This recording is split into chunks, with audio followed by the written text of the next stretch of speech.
বামপন সরকার স্বপ্ন দেখিয়েছিল গ্রামে, যে গ্রামে কোনো মহাজনী সুদের কারবার থাকবে না, গ্রামের মানুষের হাতে পয়সা থাকবে, জোরদার জমিদারের কাছে সুদে ইন্টারেস্টের টাকা নিতে যেতে হবে না। আজকের সময়ে দাঁড়িয়ে দিদিমণি আসার পরে আবার একটা অন্য কায়দায় আপনার গ্রামে, আপনার পাড়ায়, আপনার বাড়িতে মহাজনী সুদের কারবার নিয়ে এলো।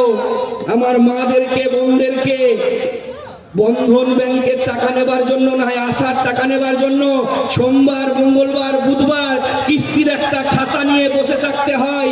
কেন?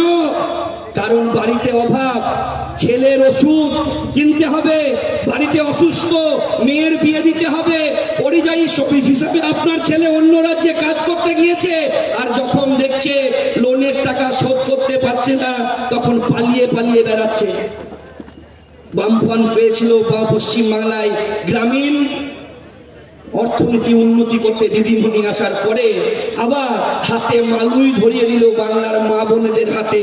উনি বলছেন লক্ষ্মীর ভান্ডার দিয়েছেন ঠিকই, লক্ষ্মীর ভান্ডার বামপন্থীদেরকে ক্ষমতায় নিয়ে আসুন, ডবলের থেকেও বেশি হবে, আর তার সঙ্গে সম্মানটাও দেওয়া হবে, আর খাতা নিয়ে দাঁড়িয়ে থাকতে হবে না।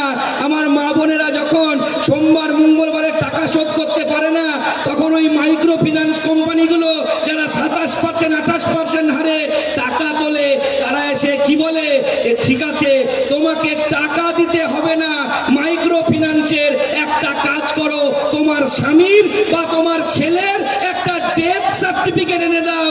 আমরা বলছি এই বাংলায় জন্মগ্রহণ করেছি, আমার স্বামীর, আমার ছেলের ডেথ সার্টিফিকেট দেবার জন্য নয়, এই সরকারের ডেথ সার্টিফিকেট দেবার জন্য গোটা বাংলার জনগণকে তৈরি হতে হবে।